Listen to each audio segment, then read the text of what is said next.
జాతీయవాద జర్నలిజానికి అసలైన వేదిక నేషనలిస్ట్ హబ్ ని సబ్స్క్రైబ్ చేసుకోండి.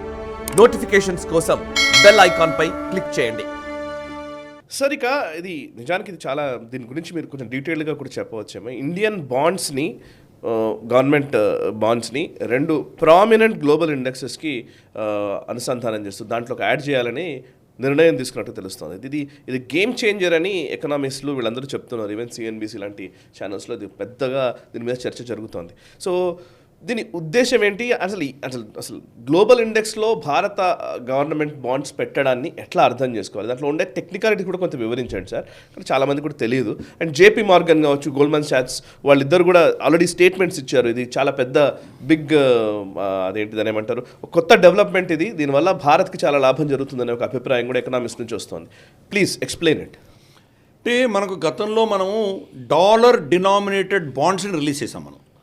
ఓకే, అంటే ఆ బాండ్ డాలరే, మనం డాలర్ తీసుకుంటాము, రేపటి రోజు వాళ్ళకి మళ్ళీ రిటర్న్ చేయాలని డాలర్ రిటర్న్ చేస్తాం. ఓకే, అటువంటి బాండ్స్ గతంలో ఉన్నాయి. ఈ బాండ్స్ ఏంటంటే రూపీ డినామినేటెడ్ బాండ్స్. ఇది ఫండమెంటల్ డిఫరెన్స్ మనం అర్థం చేసుకోవాలి. అంటే భారత ప్రభుత్వం ఇచ్చే బాండ్స్ని ఎవరు కొంటున్నారు?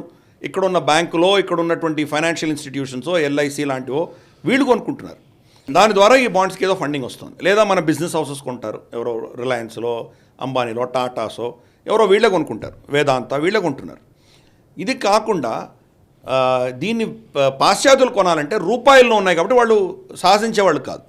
ఎందుకంటే రూపాయికి డాలర్కి ఉన్నటువంటి ఫ్లక్చుయేషన్ దృష్ట్యా వాళ్ళు భయపడేవాళ్ళు. కానీ ఈరోజు మనం already 5th largest economy. Okay, investment చేయాలంటే వాళ్ళు ఎక్కడ చేస్తారు?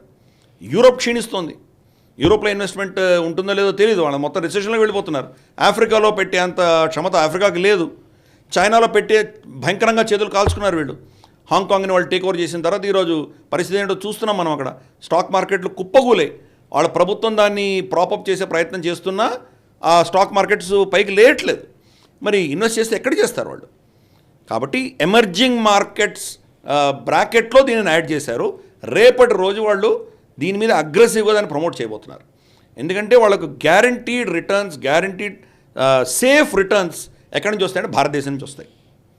అందుకని ఇది గేమ్ చేంజర్. మనకేంటంటే ఇప్పుడు మన బ్యాంకులు, మన ఫైనాన్షియల్ ఇన్స్టిట్యూషన్ మీద డిపెండ్ అవ్వవలసిన ఆవశ్యకత లేదు. బయట నుంచి ఫండ్స్ వస్తాయి కాబట్టి డాలర్ రూపాయి యొక్క సంబంధం ఏదైతే ఉందో దాంట్లో రూపాయి బలపడేటువంటి అవకాశాలు ఉన్నాయి. రెండు మనకు ప్రత్యామ్నాయంగా బయట నుంచి వస్తుంది కాబట్టి మన దేశంలో ఇంట్రెస్ట్ రేట్స్ కూడా తగ్గేటువంటి అవకాశం ఎక్కువగా ఉంది.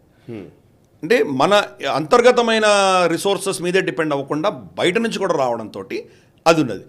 అన్నిటికంటే కీలకమైందంటే రూపాయిని వాళ్ళు గౌరవించడం మొదలుపెట్టారు అని అర్థం చేసుకోవాలి మనం. డాలర్లు ఇస్తే ఎవడైనా కొనుక్కుంటాడు, పెద్ద ఇష్యూ కాదు అది. రూపాయలు కొనడం అనేది ఒక గేమ్ చేంజర్ కింద మనం భావించాలి. సో నాకు అంటే క్లుప్తంగా చెప్పాను ఇవన్నీ పాయింట్స్.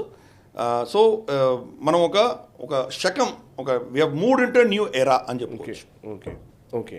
ఈ వీడియో మీకు నచ్చినట్టయితే లైక్ చేయండి, 10 మందికి షేర్ చేయండి. అలాగే కామెంట్ల రూపంలో మీ అభిప్రాయాలను మాతో పంచుకోండి. Nationalist hub group of channels ను సబ్స్క్రైబ్ చేసుకుని తెలుగునాట జాతీయవాద జర్నలిజాన్ని ప్రోత్సహించండి. ఈ వీడియో కింద ఉన్న బెల్ ఐకాన్ పై క్లిక్ చేయడం మర్చిపోవద్దు.